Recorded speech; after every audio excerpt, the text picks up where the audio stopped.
You can see here we've got our Bitphoenix Ghost. It's a great chassis to be able to work with, and a couple of things that we want to keep in mind when we're installing the actual motherboard inside the chassis. So you can see right here there are multiple contact points that are risen, and that allows you to go ahead and take the included screws.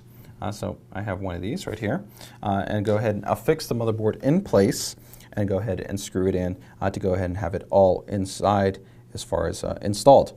Now right in the center you can see that they already have a pre-affixed screw. This is great because it allows you to go ahead and have the board fairly secure in place so that you can go ahead and attempt to screw in the rest of the screws. You do kind of want to keep a little bit of a hold to it and keep that in mind. But with that pretty much is all the kind of initial information you need to keep in mind on the inside of the motherboard itself. Now you do kind of want to do a quick count in terms of just considering how many headers you're going to have to screw into.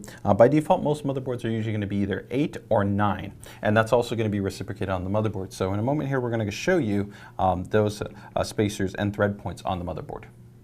Okay guys, so you can see here we have our Z87 Pro motherboard, and if we take a look at the top, we can see one thread right here. There's another thread right over here, and there's another thread right over here. So we would essentially just want to count those threads to verify how many screws we're going to need to be able to successfully install this inside of the chassis. Make sure to separate those screws beforehand so that you have them ready for when you're going to go ahead and install them into the chassis. You have them right there at hand. So with that, let's actually go ahead and get this motherboard installed into our Bitphoenix Ghost. Okay guys, so we've got our Z87 Pro motherboard here, we've got our Bitphoenix Ghost, and we're now going to go ahead and install this guy inside the chassis. So normally I would recommend that you probably lay it down to go ahead and give you the most flexibility and control, but you know, if you've got a great chassis like this and you have a centralized pin to hold the motherboard in place, you can go ahead and do this vertically. So we're just going to go ahead and line this up, make sure we're in line with the IO shield. Get this to thread into the center hole and push in a little bit there.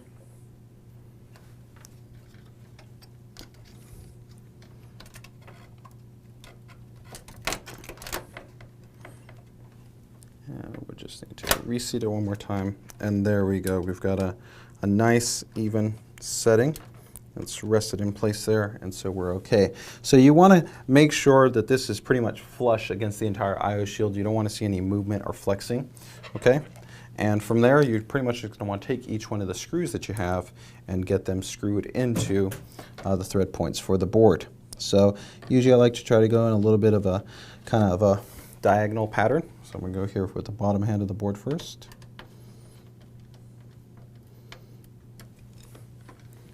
We're going to go ahead and go back up top.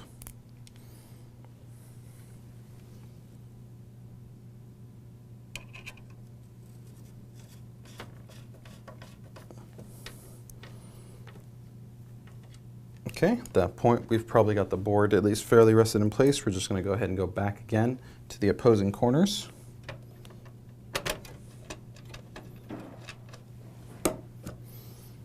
This is where, as you see, a longer screwdriver is helpful in terms of giving you just a little bit more flexibility of being able to get it angled in there, be able to work with it, and get it screwed in.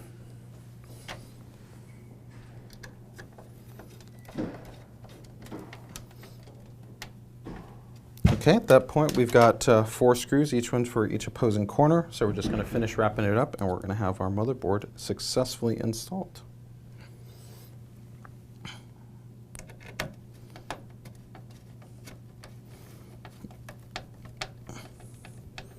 Okay, then we've got one more for the opposing side.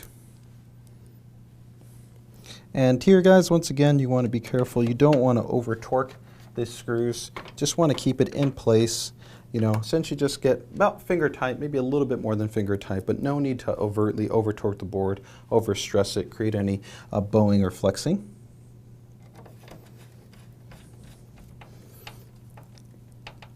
One more there at the top, and then lastly, one at the bottom to round things out.